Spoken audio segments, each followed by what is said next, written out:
Hey there, Tom here from The Run Testers with another monthly roundup video. In this series of videos, we basically just use it to tell you about kit that we've tested over the past month that we've really liked. It tends to be kit that we don't normally do videos for, so it's an opportunity for us to basically just wax lyrical about a few items that we've rated over the past month and we've really enjoyed testing. So let's delve in and see what we all picked this month.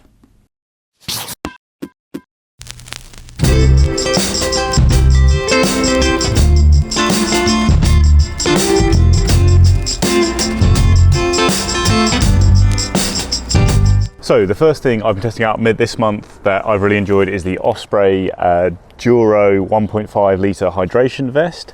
I really liked the bigger Duro vest Osprey make as well, like the 6 litre and the 15 litre. I've used the kind of the 15 litre for commuting, and the 6 litre I've used for some kind of 2-day multi-sport events in the past. But I figured the smaller one would be really good for my kind of long runs this summer during marathon training, when I just need to take, you know, some hydration, a few gels, my phone, that kind of thing. And it's proved the case. I really liked using it this month. There's also a Dyna model, which is the female specific model, and they kind of have a really good, comfortable fit that you can kind of tighten at the chest straps. Now, those chest straps I found do come loose at times during runs, especially when you pound down hills, but actually even when they're slightly loose, the bag doesn't jump around too much. It's very comfortable and it's quick and easy to tighten them up again. You can put soft flasks in the straps, like 500 mils or 250 mils. I did find with 500 mils flasks in the straps it was a bit jumpy, so I've actually moved to a hydration bladder in the back pocket, you know, just a big 1.5, 2 litre bladder in the back. You can loop the kind of tube through, you know, use that, and then I keep the front pockets for my phone, gels, all that kind of stuff. And yeah, it's a really comfortable bag that I expect to use kind of every Sunday as I prep for the Berlin Marathon over the summer. Like a lot of Osprey stuff, it's overpriced at its RRP, which is like £95, but you know, it's widely available for a lot less than that. I think under £50 I've seen it a couple of places. So it's a really nice hydration vest that I plan to use a lot this summer. Also this summer, I'm going to be rocking these, I think, on my runs. These are the Oakley RE Subzero glasses. These obviously look great. You look like a bug. Who doesn't want to look like a bug? They're really lightweight. They're only 24 grams, and they sit really nicely on the face. They don't jump around at all on runs. They've got a really lightweight, comfortable, secure feel. They're kind of a revival of some old Oakley Subzero glasses that looked even more angular and bug-like, and these have kind of got increased coverage around the side, so you know, you don't get sun coming in. Also stops pollen, you know, getting in that increased coverage. I'm always worried about that at this time of year with hay fever. So they've got the Oakley prism lenses in them, and these are great. They kind of really like sharpen up the kind of contrast almost of things around you, so it's particularly good when you're running in like the forest or something like that and you're worried about tripping over roots.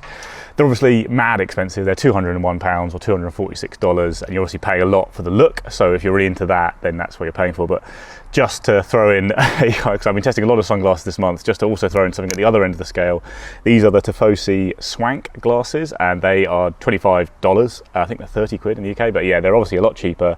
They look much more like casual glasses, but they fit quite tightly on the arms there, and they've got kind of like a silica material that when you sweat, it doesn't slip around. Obviously the coverage isn't as good with a design like this compared to kind of more wraparound style glasses, but yeah, they're a pretty nice option for running if you want a pair of sunglasses you can use for everyday wear as well, and also they're really cheap, so you're not too worried about losing them or breaking them.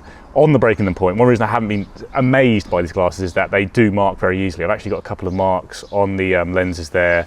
I treat glasses reasonably roughly as a runner, I guess. Like I will slip them in and out of bag pockets, stuff like that, and if you take really good care of them, that probably won't be a problem, but I treat all my glasses the same, and these are the only ones that have really marked that quickly. So maybe there's a little bit there that they might be a bit more prone to getting scratched. But yeah, I guess at $25, you're probably a little bit more relaxed as opposed to if you scratch your £200 bug glasses. Okay, so my first pick for May is going to be a pair of socks. Socks will crop up a lot in the essentials videos every month because we do actually end up testing a lot of socks when we go out running, but they just don't get the opportunity to be featured in videos a lot. So this month I have gone for the CEP low cut running socks. Now the reason I've picked these socks is they're not a particularly exciting looking sock. If you've ever watched any videos where Nick and Mike talk about socks, they like really extravagant, exciting colorways. I don't like that. I'm not that bothered about that. I'll wear them, but I'll wear them if they're good. I'm not that excited about how the socks look. So this pair of socks from CP, not the most exciting looking socks in the world, but that's not what I like about them. CP are well known for having a good level of compression and support. They have a wide range of products that are designed for compression for runners, and these socks have a bit of compression in as well. Not loads. I don't think they make a massive difference. They're not like a pair of designated compression socks where you can really feel it on the calf or other areas, but they do have a bit in there as well. And the aim for that is to add support, keep it really held in place when you're running in it. I have read on the website it's designed to help minimize injuries. I always take that with a pinch of salt because I don't really think a sock is going to stop you getting injuries. But it does feel good. That level of compression feels really nice on the foot. They're comfy, but they do feel supportive and really held in place when you're running with them.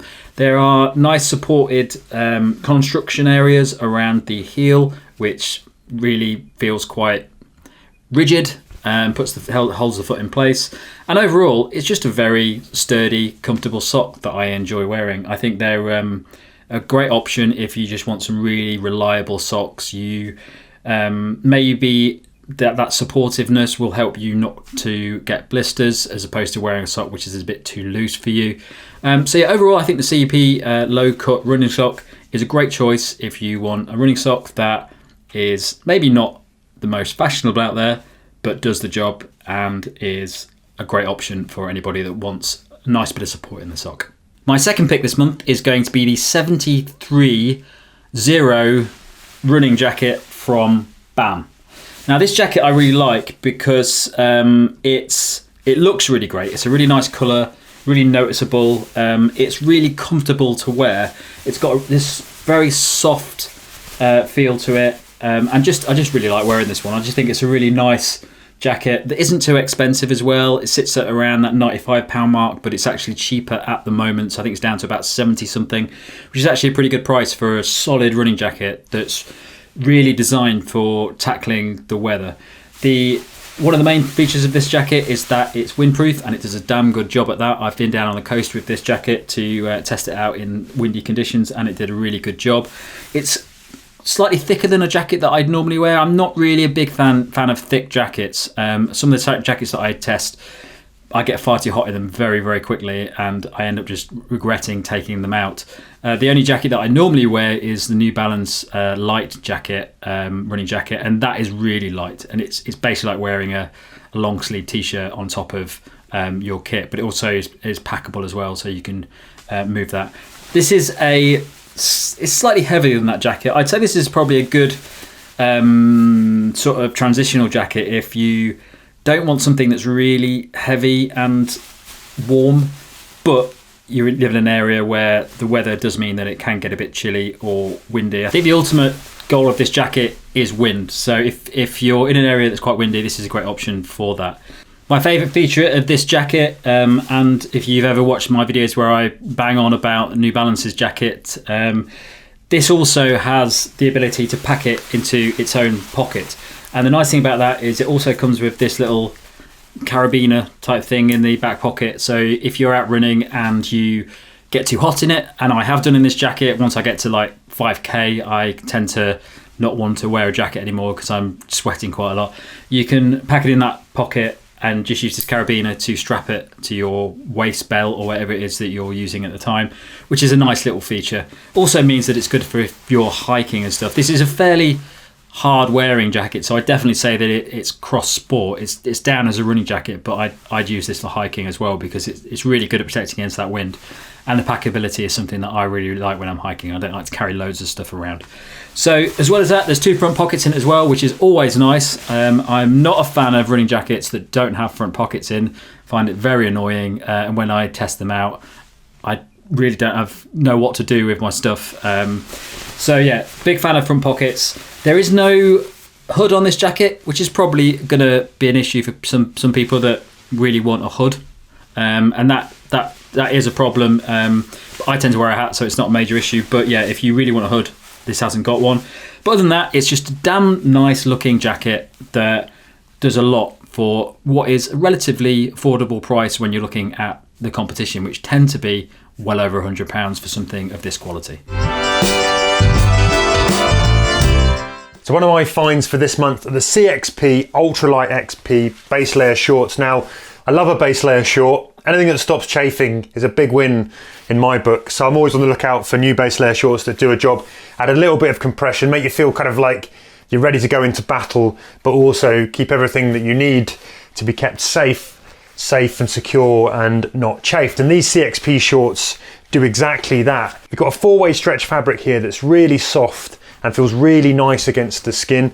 They've got bonded seams, so there's not too much seams, sort of their potential to kind of rub against the skin. The other thing that this does, it's got what they call a C-cut waistband. Now, I'm not entirely sure what that means, but essentially what you're getting here is quite a thick waistband that's also quite thin. It's got some silicone grips on it, but that sort of comes down in a kind of design that's a little bit almost like this kind of shape. And that kind of sits flatter on the body, and it's supposed to kind of reduce abdominal pressure by up to 40%. Now, I've got nothing to compare that to really, I'm just taking their word for it. But that waistband, I think, does feel nice. I guess the larger kind of surface area makes it kind of fit nicer. It doesn't sort of crumple up or roll or cut. And yeah, it does keep the shorts nicely in place. The other thing, it's got an ergonomic pouch. I guess that's a good thing. Keeps everything where it should be. But, you know, first and foremost, are they comfortable? Do they stop chafing? Can you run for a long time in them without any problems? Biggest test of these things, always for me, is running without applying anything like Body Glide or 2-Tom Sport Shield downstairs. And if you get away with doing 2 hours running with no chafing in a pair of base layer shorts as a winner, these do that. They're £55 in the UK and $71 in the US. Check them out. So another of my favourite finds over the last month is this. This is the Naked Sport Innovations high capacity running vest. And it's become a piece of kit that I've started to use pretty much on all my runs. It's basically a high storage running vest, close fitting to the body, but you've got an immense amount of storage in here. But I've used it on all kinds of runs, basically because nowadays I'm sort of carrying everything from, I've got car key, house keys, I've got a bit of cash, I've got my phone, I've got a camera, I've got a headphones case, I've got a pole that I use with my camera, I've got a jacket for the changeable weather that you're getting here in the UK. And so all of that stuff will fit into this, even on my kind of regular kind of short runs. Like I went and did a 7 miler this morning with it on. And yeah, I love this vest actually. It's really close fitting, it fits snugly. It's got great sort of comfort and versatility. There's about 3 litres of storage capacity in this vest, which is quite surprising based on how well it kind of fits close. It comes with 2 500ml soft flasks for hydration that you can put down in the pockets, have them on the front. So that also takes us into racing territory. It's really like an ultra minimal kind of race vest that fits far more closely and snugly than something that you'll find like the Salomon S-Lab vests. You can carry trekking poles. It's got a built-in whistle. I really love the fact that the back compartment comes with a clip to keep things more secure in there. And you know, your front pockets here, you've got 2 front pockets on the top that they're sort of stretch mesh pockets, but because of the way the vest fits nice and snugly, everything feels nice and secure. You get no movement from anything in there. There's some really nice sort of details, like you've got toggles to pull the vest open.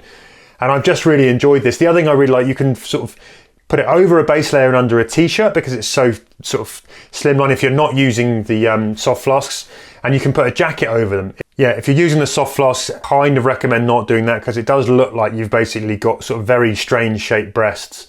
Getting the sizing right is really important. There's a range of around 9 sizes, I think, on this vest, so make sure you get the right one. The one that I've got, based on my chest size, actually fits quite snugly. If you don't like something that fits that snugly, you might want to go a little bit up, but the snugness is kind of what keeps everything in place. The only thing I wish they'd change about this is on some of the front pockets, I do wish one of them had a popper or a clip or a zip so you could have some things in there kept more securely, which, you know, when you take it off and you're moving it around, things have a tendency to fall out when there's not that kind of tension in the vest. So yeah, just a zipper pocket would improve it, but it's £149 in the UK and $149.99 in the US. It's a fairly big investment, but I think it's durable. I think it's really versatile to take you from your daily runs right up to racing ultras. It's a good piece of kit and I would highly recommend it. So let's talk protein shakes quickly. Well, I use protein shakes mainly after a big kind of heavy weight session in the gym, or if I've done a particularly intense or long run, those big long Sunday runs, or I've gone and raced an ultra, for example. That's when I mainly use protein shakes in my kind of nutritional kind of regime. Thing is, most of the case, I don't really like the protein shakes. I think that's why I only use them kind of from time to time. And there's nothing worse than kind of getting to an end of an ultra where you've been eating kind of sickly sweet kind of running fuel products all the way through, and then go to your bag and you've got to down another kind of pint of the same kind of stuff. So there's not many that I really like, but this month I found one product that I'm really kind of enjoying, and these are the Veloforte recovery protein shakes. There's two of them. There's one called Nova, which is a banana and cocoa, and then you've got Veloforte Vita, raspberry and acai. I think I'm saying that right. The Nova is vegan friendly, the Vita is vegetarian friendly. So the Vita comes from whey protein. In the Nova, you're gonna get your protein from pea, brown rice and pumpkin. In both, you're getting complete proteins, which is really important for that recovery. And you're also gonna get 3:1 ratios of carbs to protein, which is the best kind of sort of formulation for, the fast reuptake of the protein for protein synthesis. But really the main kind of thing I would say about these is that they just taste great. They're a drink that I actually look forward to having after my runs, and after those long runs when you come back, it's nice to actually have something you can sit down and enjoy drinking. I'd definitely suggest checking these out. They are £57.99 for 24 sachets. That is the Veloforte, Nova and Vita. So that's it from us for another month. Thanks a lot for watching, and don't forget to like and subscribe and click that little bell icon, and check the channel out for all the other videos we've got from the latest road and trail shoes, as well as running watches and headphones out at the moment. Thanks a lot for watching. See you soon.